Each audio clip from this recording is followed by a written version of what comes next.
that in 2 words. Impossible. The Naz and Wally Sports Hour on Zoomer Radio.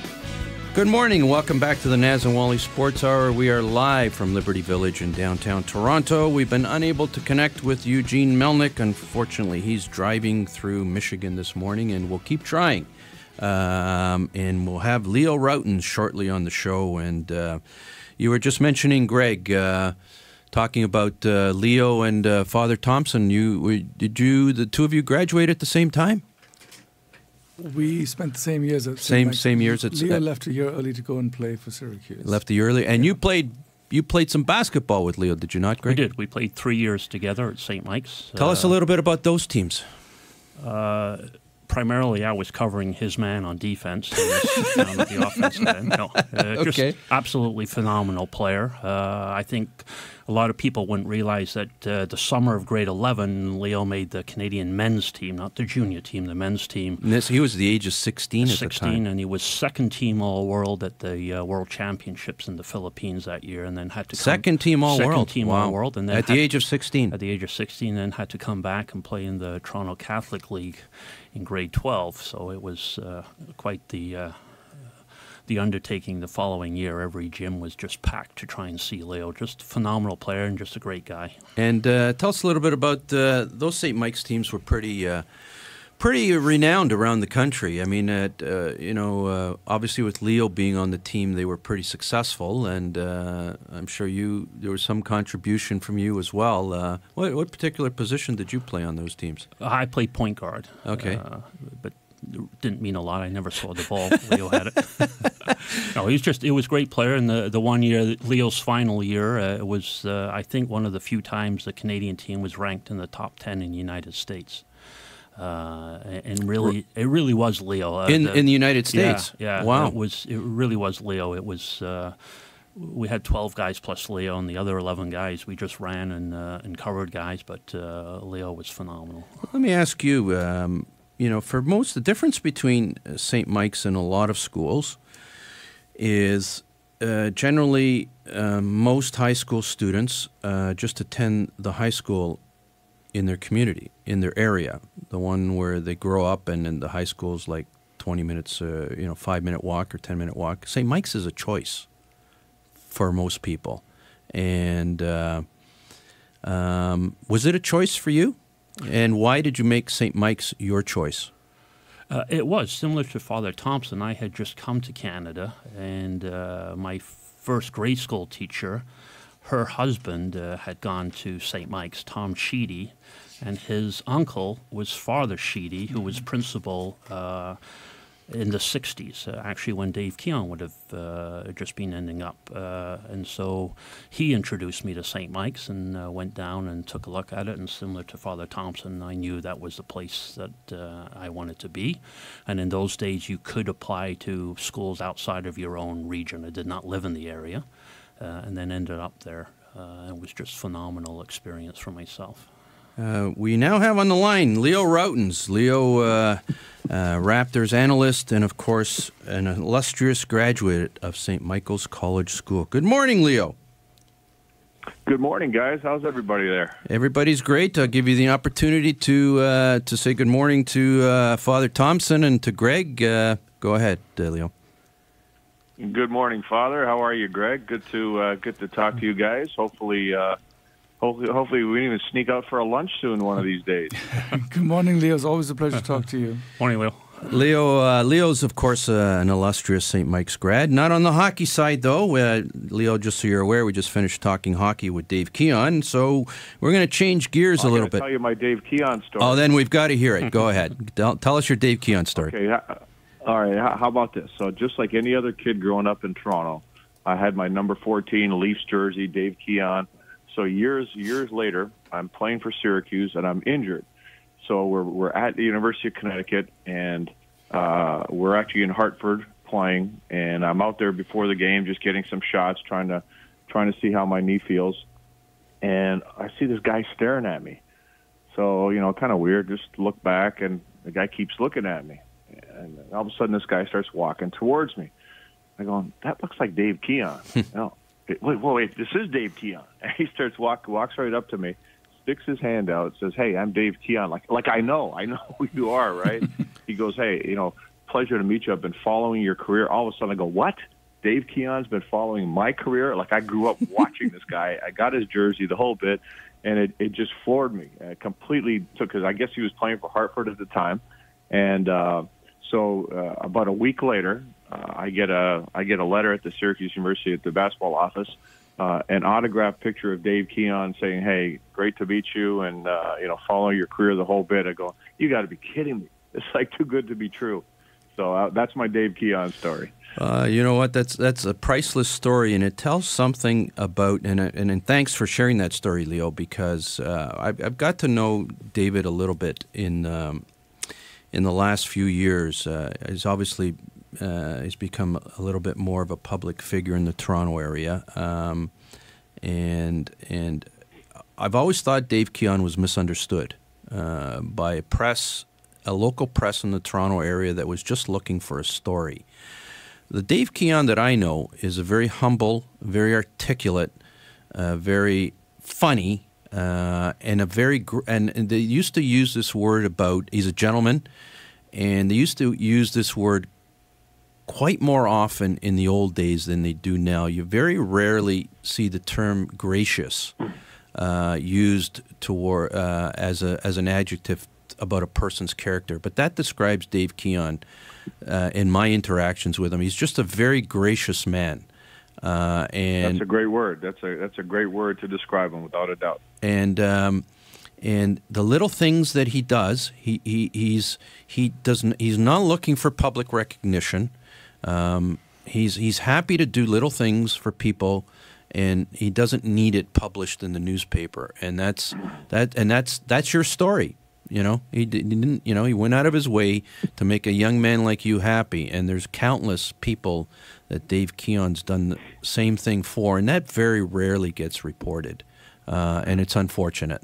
But getting back to Leo Rautins, you gave me your Dave Keon story, Leo. Talking about gracious, talking about eloquent.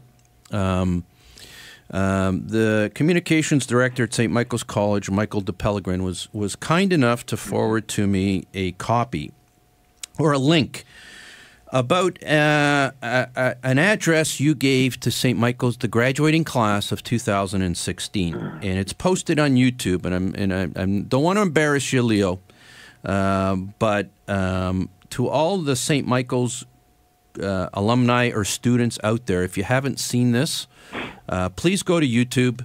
Please, in the search term, put St. Michael's graduation 2016. It's an address given by Leo Rautins, and it's perfect. You addressed the graduating class. I wasn't even going to interview you anymore, Leo. I was just gonna roll the tape of that particular address, because that address says everything I need to ask you about. But let's talk about a few of those things.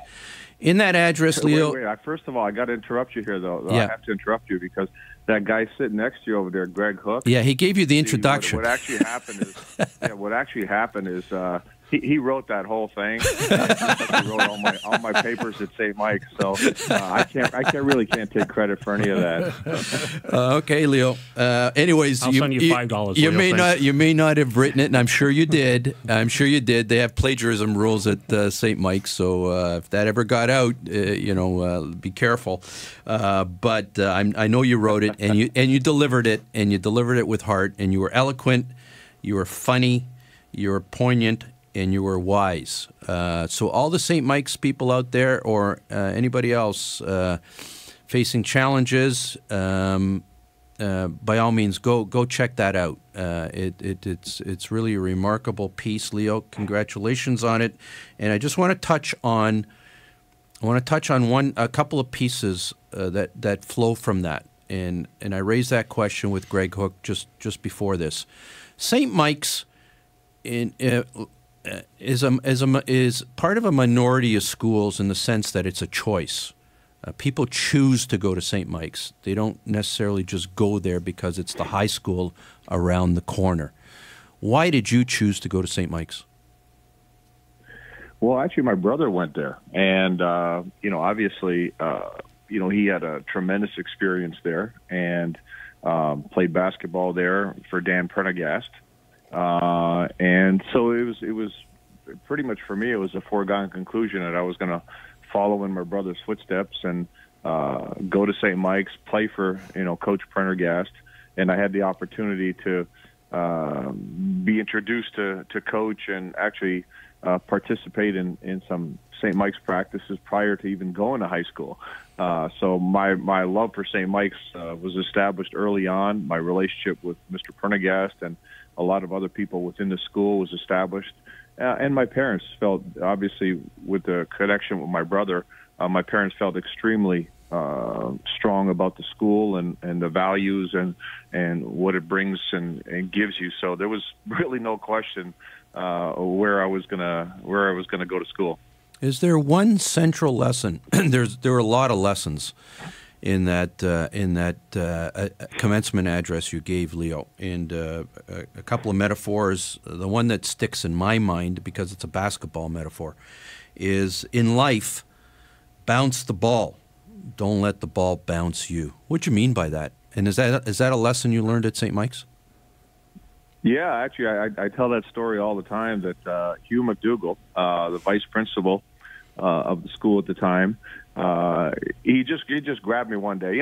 Just like any other kid, I'm goofing around a little bit and maybe bouncing the ball in the hall. Who knows what I was doing? But he grabbed me and just had a few words for me and just said, "Hey, don't let the ball bounce you." And I'm sitting there just kind of like, huh? What's that mean? But, the more I thought about it, the more you realize just how important those words were. And what I tell aspiring athletes or any kids that, want to accomplish different things, that, basketball has been amazing to me. I've seen the world. I've provided for my family. I've been able to do so many things. It's given me a platform. It's given me a name. It's given me incredible, incredible things. But the basketball didn't use me. I used basketball. Because I had a base, because I had an education, because I took all these other things very seriously, what I was able to do is take the game of basketball and use it to accomplish the things I wanted to accomplish. If I shattered my knee very early on, it wouldn't have made a difference because I had a foundation, I had an education, I had a plan. A lot of people don't even realize that what I'm doing today for a living, being a broadcaster for the Toronto Raptors for the NBA, that was actually a plan begun in 9th grade. And I walked into Dan Prendergast, our coach's office, who was also the guidance counselor. And I just said, Coach, I'm not a numbers guy. I look at the scoreboard, I get scared when I see double-digit deficits or whatever. I don't know what's going on. I get scared. So, but I can write, I can talk, I'm comfortable in front of people. And so we kind of decided that, potentially, journalism, broadcasting, that type of career could be something that I could take advantage of. At the same time, it didn't make sense to me that because I was determined that I was going to be an NBA player. You couldn't tell me that wasn't going to happen. I'd set my goals, and that's what I was going to do. So it didn't make sense to me to be a chemistry major and be in some lab and do something that's completely foreign to this one goal I have, is to be a professional athlete. I wanted to have a career that could take that part of my life and combine it with the rest of my life. And so, all that was a foundation pretty much laid at St. Mike's, talking to Mr. Prendergast. And so really that when it say, don't let the ball bounce you, that's exactly what I took to heart. And hopefully I did the bouncing and always kept that as a perspective. Leo, it's good to hear you say this because as you yourself came to understand, and we all did, who graduated from St. Mike's, the Brazilian fathers educate and form their students at St. Mike's and in our other two schools in Houston and Detroit by embracing the whole human being in the student, his mind, his body, and his soul. And so whether we are gifted athletically or artistically, academically, we are always growing as a whole person in the education that the Brazilian fathers oversee at St. Mike's and our other schools. So it's good to hear you speak as the fruit of that, as Greg and I are as well. Well, Father, those are, important words, and just the motto of the school, goodness, discipline, and knowledge.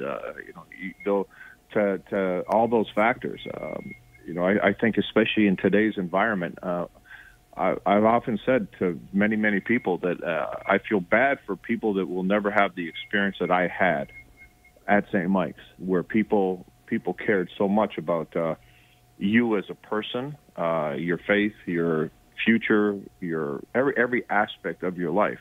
And so, what I was able to take from that school, I can apply to literally every single aspect of my life. And so it's the education is unparalleled when you factor in all those things. And like I said, especially in today's environment, when you look at what kids have to face and all the obstacles that they deal with and the pressures and social media and who knows what else, to be able to have some sort of a base, a fundamental base, have your faith, to have all that strengthened inside you in that kind of environment is incredible. And I think it's much needed. And so hopefully, like I said, that's why I think St. Mike's just continues to thrive in today's environment as much as it did, 50 years ago, simply because everybody realized just the importance of all the values that school instills. Leo, one last question. Sorry, one last question. Then we'll let you go. You touched upon it, and on the hockey side, we talked about Father David Bauer and some of the influential people with David Keon. But on the basketball side, there was one gentleman, and I was privileged to meet him a few times. That was really Mr. Basketball at St. Michael's College School for so many, many years. And just a true gentleman, and the players like you and like Greg Hook and our other buddy, I better say his name here. He'll get upset that I don't say his name. Is Daniel Odorico. The regard that you guys hold Dan Prendergast in is just, you call him Coach P. He's affectionately known as Coach P. The kind words, he was just a kind soul in my estimation the few times I met him. I'll give you an opportunity, a couple of minutes, just to tell our listeners what a remarkable man Coach Prendergast was, Dan Prendergast. No, he's just absolutely phenomenal. I think I've been very fortunate in my life to have people that really take you under their wing. That Coach was like another father to me. I was blessed to have a wonderful father of my own. Then I had Coach Prendergast. I had Jack Donahue, coach the national team. That they all took me under their wing. They all cared for me. They all nurtured me. And Coach P was just phenomenal. And I was dealing with a lot of things that a lot of kids weren't at that time. To go in 11th grade and make the Canadian national team. All of a sudden, you're in this whole other world. And, the easiest thing to do is to allow things to get into your head or, think you're better or this or that. And with Coach P, there's none of that. You came to practice. I can come back from playing with the national team and you step on the court to practice and you're one of the guys and you're going to work and you're going to play and you're going to be humble and you're going to play the game the right way. That's just the way it was. And because there was such a history of, as you said, you can talk to all the players that had played for Coach that, and just the amount of respect, and the family atmosphere and, the amount of hours that he sacrificed, taking us to, I think we played, Greg can verify it. I think we played about 60 games, when I was in 12th grade. Every weekend we were in a tournament in another city and we didn't have a high school team to play against. We'd go scrimmage universities and colleges, and anybody and everybody we played. And, you know, that was time away from his family, who he loved very much, and he was a great dad in his own house. But, you know, he always had the time. He always made the time to give us a special experience, an incredible experience. And it's kind of funny. Like I said, he was like a father to me. A few years ago, my dad passed. And, you know, it was obviously a very difficult time. And then subsequent to that, Coach P passed away. And we were at the burial. And all of a sudden, it just like, you know, your mind's in all these different places. And all of a sudden I realized Coach P is laying about 100 yards away from my dad.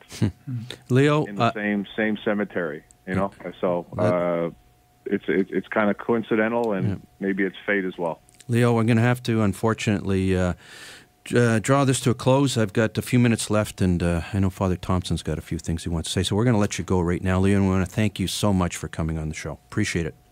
No worries, guys. My pleasure. Always a pleasure. Father Thompson, I promised you a few minutes at the end of the show, and unfortunately it is only a few minutes. We've got about 4 minutes left, unfortunately. We'd have liked to have had more time, but we don't. So I know you've got a few things that you'd like to say. If I may just say Please. a word on Coach P. He sure was a prince of a man. For all of us who knew him, to echo what you said earlier about Dave Keon, Coach P, there was a gracious man all his life.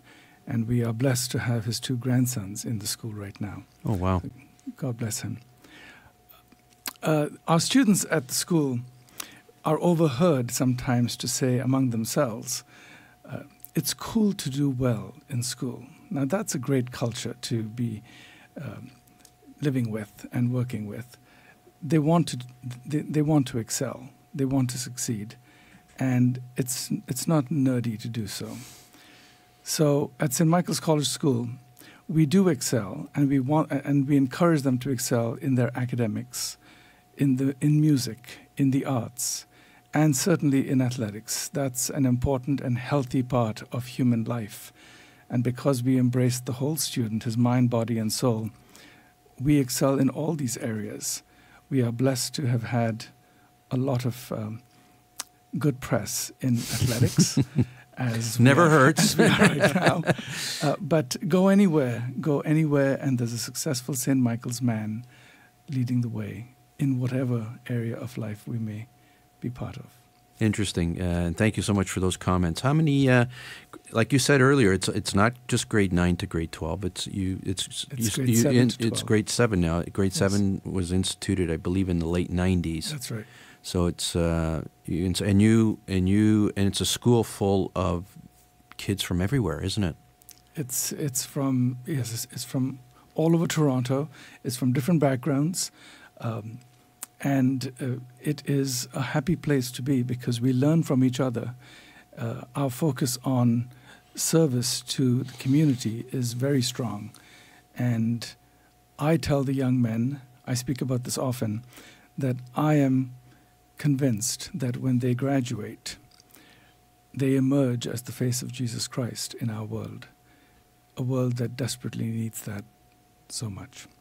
Well, keep up the good work. Thank you. We've got a few minutes left. Greg, you've been at the school for a long time as well. It's a special fraternity. It's a special place. Why is it a special place for you?